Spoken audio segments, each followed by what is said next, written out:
Siguiendo un camino original hacia el mundo del horror y el humor negro que le era propio, la película se convirtió en una de las más importantes de la década. Más de un cuarto de siglo después aún nos conmueve y se instaló en la colección permanente de clásicos fílmicos del Museo de Arte Moderno. Ahora la segunda parte de nuestra presentación sobre la carrera del realizador de Texas Masacre en Cadena, Tobe Hooper.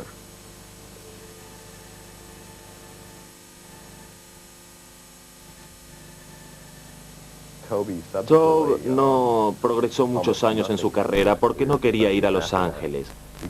Esto es lo que ocurre. También se nota en la carrera de Romero. Lo ves con gente como Frank Hedlotter, que hace grandes películas, pero decidieron no ir a Los Ángeles. Y su carrera es difícil hasta que de alguna manera se conectan con Los Ángeles. Romero ahora se conecta con Los Ángeles. Hooper ahora está conectado con Los Ángeles. Ninguno de ellos hizo películas tan brillantes como las primeras, pero trabajan porque ahora tienen esa conexión con Los Ángeles. Tobe, por supuesto, tenía Texas Masacre como primera película, que obtuvo gran exposición en términos de exposición como pieza cinematográfica. Pero eran otros tiempos. Nadie golpeaba a nuestra puerta, a pesar del éxito. Estábamos muy ansiosos de seguir trabajando. Con el éxito sin precedentes de Texas Masacre en Cadena bajo el brazo, Hooper se lanzó a Hollywood para su próxima película, Trampa Mortal. Para mí, una de las obras maestras perdidas es Trampa Mortal o Comido Vivo. Una vez más, la historia se relacionaba con un hecho verdadero. En 1937, el texano Joe Ball poseía un burdel en las afueras de San Antonio. Ball se puso celoso cuando una de sus camareras favoritas se hizo muy amiga de uno de los clientes y dispuso de ellos a través de los lagartos que había en un pantanal detrás del bar. En Comido Vivo o Trampa Mortal actúa Neville Brand, un gran actor de carácter en muchos westerns y películas de clase B, haciendo de un loco totalmente psicótico que vive en una bahía con un lagarto bebé que mata humanos. Y Comido Vivo tiene un gran elenco de distintos actores de clase B y una música de terror increíble. Música country, mezclada con perturbadora música electrónica. Es todo el tiempo con cambios de ideas. Eso realmente distraía mucho.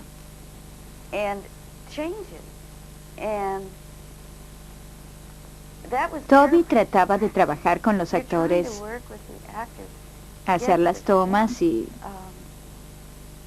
los otros no ayudaban para nada. Creo que llegó a la situación ingenua en la que pensaba que podía tener el control y convertir al material en algo que le diera placer. Y lo que ocurrió fue que estuvo realmente muy presionado. Sé que querían hacer una buena película. Él quería hacer todo lo mejor posible y me lo dijo 1.000.000 de veces. Que si hay dos cosas que no combinan son el horror y la comedia, con desnudos y toques banales. Si lo haces, hazlo bien. Por ejemplo, tienes 7 rubias corriendo por el cuarto. Pues, ¿de dónde vinieron? ¿Eran huéspedes del hotel? No lo sé. Es decir, solo aparecen. Es como el segmento del comienzo.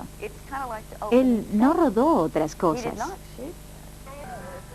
Por ejemplo, Carnicería a la luz de la luna, Comido Vivo, Trampa Mortal. Y cuando eso sucedió, Hooper se encontró... Tobe es Tobe. Y si le pones la mano en la espalda y lo haces operar como un muñeco, no funciona. Fue su primer película desde Texas Masacre en Cadena. Estaba contento de haber tenido la oportunidad y creo que se esforzó mucho por tener el tipo de películas que creo que merece tener. Y no creo que le haya sucedido, no creo que reciba los guiones que desee. Se reagrupó al ocuparse de su primera obra de gran envergadura, una miniserie televisiva basada en la novela de vampiros de Stephen King, Salem Slot. Y más allá de las dificultades que otros directores tenían para adaptar libros de Stephen King, para la pantalla grande, por supuesto, la adaptación televisiva de Hooper fue un éxito de crítica y un ganador entre la audiencia.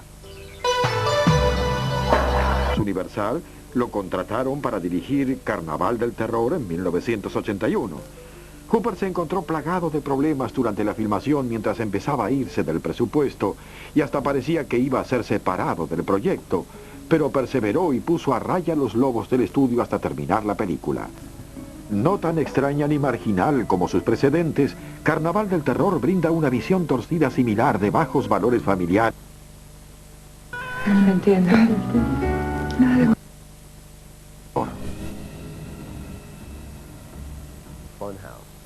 Carnaval del Terror era sobre un monstruo, pero tenía un cambio importante en la clase de película que era. Era comercial lisa y llanamente, pero a la vez era divertida por derecho propio.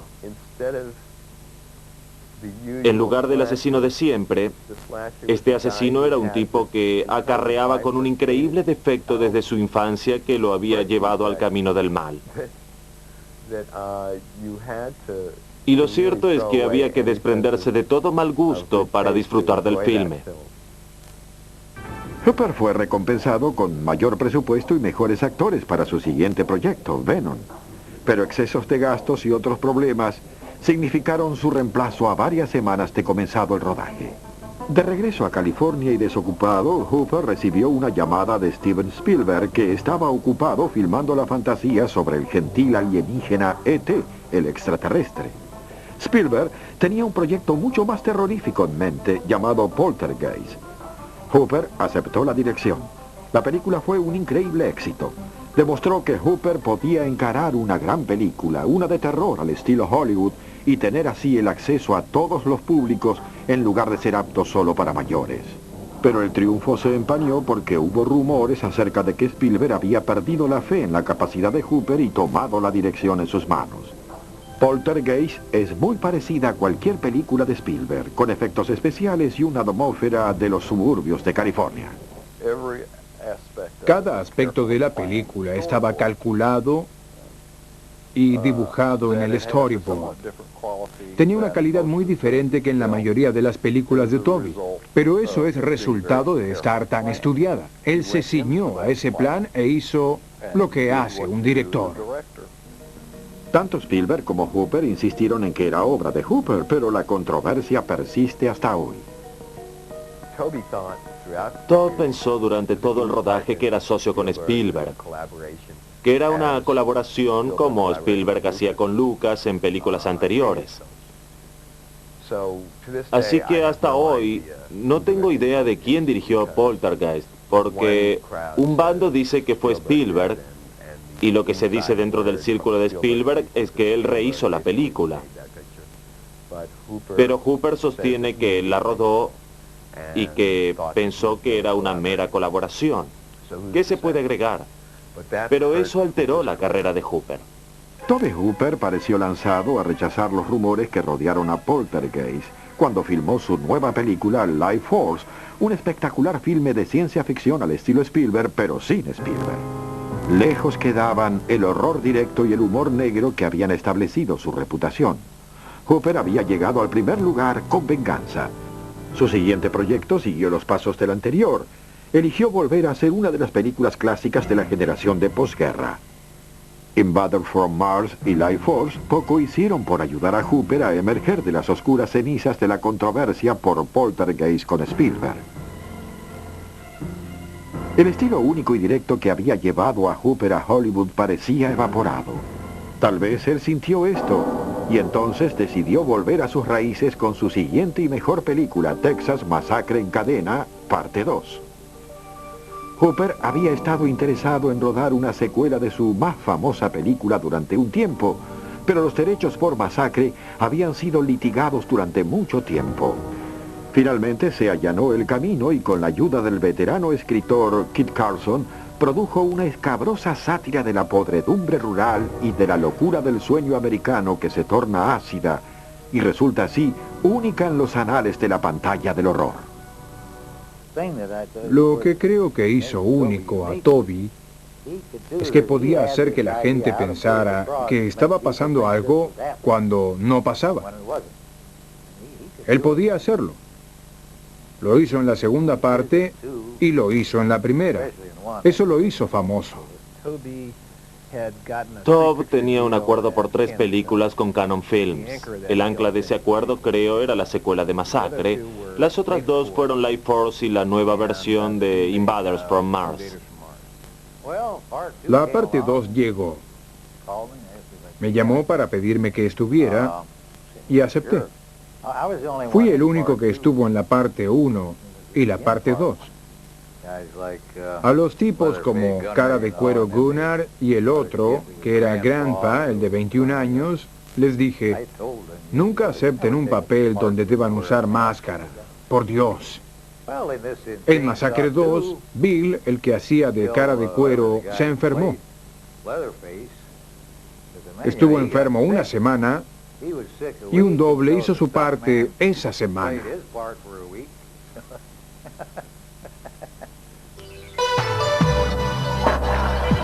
Creo que mucha de la antipatía que generó la segunda parte fue que muy pocos o ninguno de los del elenco original, excepto James Sido, estuvieron en la secuela. Todos se sintieron desplazados y traicionados, lo que es muy malo.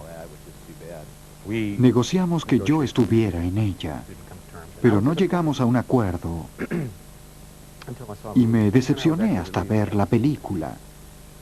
Cuando la vi me sentí aliviado porque trataba de hacer algo imposible. Cuando tienes una película que fue un éxito enorme y es tan poderosa, es difícil de duplicar o medirlo hasta ese punto. En un punto fue un proyecto con mal final. No me gustó. Estaban rechazando muchos libretos. Personalmente creo que una buena idea hubiera sido que Sally, recientemente salida del hospital mental, que un médico la hubiera curado de sus heridas y pudiera volver a reunirse con su familia. De ese modo todo volvería a empezar. Esa era mi fantasía. Tenía grandes planes para ello. No conocía a Tobe Hooper hasta que estuve en Texas, Austin, con la cabeza rapada y el maquillaje horroroso de Tom Savini. Mi personaje era Chop Top. Yo no conocía a Tobe y un día, después de una semana o 10 días, apareció con un habano entre sus dientes y una lata de Dr. Pepper. Yo estaba casi maquillado, sentado en una silla, y apareció Tobe diciendo, ¿cómo estás? Y dije, Tobe, ¿cómo estás tú, hombre? Le di la mano y le pregunté, ¿qué te parece el maquillaje? Y Tobe me miró, me recorrió y vio mi placa. Tenía una placa de metal en el cerebro. Mi cabeza estaba rapada. Tenía una placa con un perímetro lastimado alrededor, era algo purulento. Tobe me revisó y dijo, necesitas más pus. Y Tom dijo, ¿blanca o amarilla? Entonces Tobe miró y dijo, que sea blanca. Ese fue el intercambio.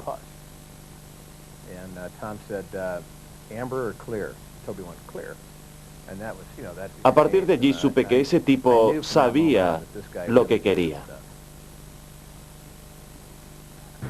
Desde la escena de apertura con 2 aburridos adolescentes disparando a señales de tránsito desde su auto a toda velocidad, hasta el final de pesadilla de una feria de diversiones abandonada, Texas Massacre en Cadena 2 fue un éxito tan rotundo que hasta los fanáticos más inconmovibles de las películas ultraviolentas quedaron atados a sus butacas.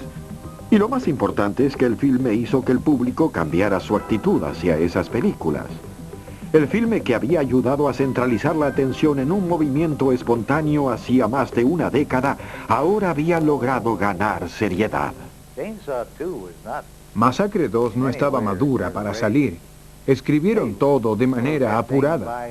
Estaba sentado y me alcanzó 5 páginas del libreto. Eso te lleva 4 días de memorizar y tenía que hacerlo en media hora. Así seguían las cosas. Y a veces cortaban una línea de cada 2 que había que decir. Y había una que era mi favorita. Estoy despertando al demonio con mis amigos. Les dije que no, pero la cortaron, no sé por qué.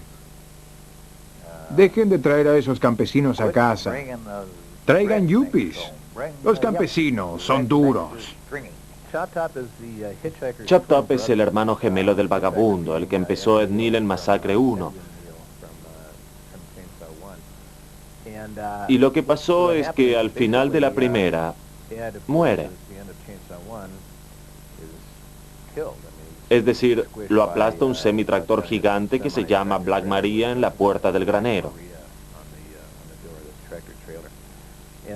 Así que devolverlo a la vida es difícil, pero aparece en Masacre 2. Aparece como marioneta, algo así como momificado. Un doble que llevo conmigo y tiene huecos en los brazos. Y corro con él como si fuera un muñeco. Y ese es Ed Neal. Chop Top es el hermano gemelo que en el transcurso de Masacre 1 estaba peleando en Vietnam. Y lo que le ocurrió es que recibió una herida en la cabeza. Calculo que un machete de los Viet Cong se le hundió en el cerebro y los médicos del ejército lo cubrieron con una placa metálica.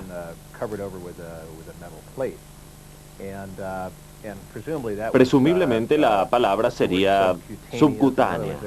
En otras palabras, estaba loco al llegar. Pero lo que lo enloquecía era cómo le picaba la herida. Así que calmaba la comezón calentando la placa con un encendedor. Y la comezón seguía. Y él calentaba la placa y se rascaba. Luego de un tiempo básicamente expuso esa fenomenal herida. Se la seguía rascando y a veces se comía lo que supuraba su cabeza. Me impresionó mucho Chop Top. Cuando llega a la estación de radio y comienza a hablar, se me cayó la mandíbula. No podía creer ese momento y lo efectivo que era. Mi trabajo en la escena era golpear a Lou en la cabeza o decir cosas graciosas.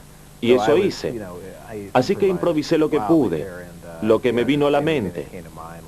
Cantaba Si tuviera un martillo, cosas así. Cantaba tonadas de Lauren Welk, 1 y 2, y decía lo que me viniera a la boca. La única dirección verdadera que me dio Todd fue en términos de la motivación del personaje. Cuando estoy persiguiendo a Stretch sobre una réplica de Matterhorn hacia el final de la película, luchamos y él saltó por mi espalda y me mordió la oreja y yo grité de dolor porque me dolió. Recuerdo que Todd, en esa que fue una de las primeras escenas que rodamos, me hizo una acotación sobre el personaje. Ten en cuenta que cuando ella te muerde, te duele, pero también te gusta. Por el modo en que lo explicó, no sé, era todo lo que necesitaba para actuar, pero después salí corriendo del plató. No importa lo que puedas decir sobre una película suya, él siempre pone su corazón. Y una persona me dijo de él, lo malo con él es que es demasiado honesto para este negocio. Y creo que es verdad en su caso. En 1990 se estrenó una tercera parte de Texas Masacre en cadena llamada El Loco de la Motosierra 3. Hubo un cuarto intento en la saga demencial más tarde. Las hizo uno de los creadores originales de Masacre, Kim Henkel. Hooper no estuvo involucrado en ellas. Estaba trabajando en una película sobre el libro The Mangler de Stephen King. Como muchos artistas que experimentan un éxito temprano, Tobe Hooper había pasado una carrera asignada por el triunfo y la decepción. Pero una cosa es segura, él volverá a la cima sin duda alguna. Y otra más.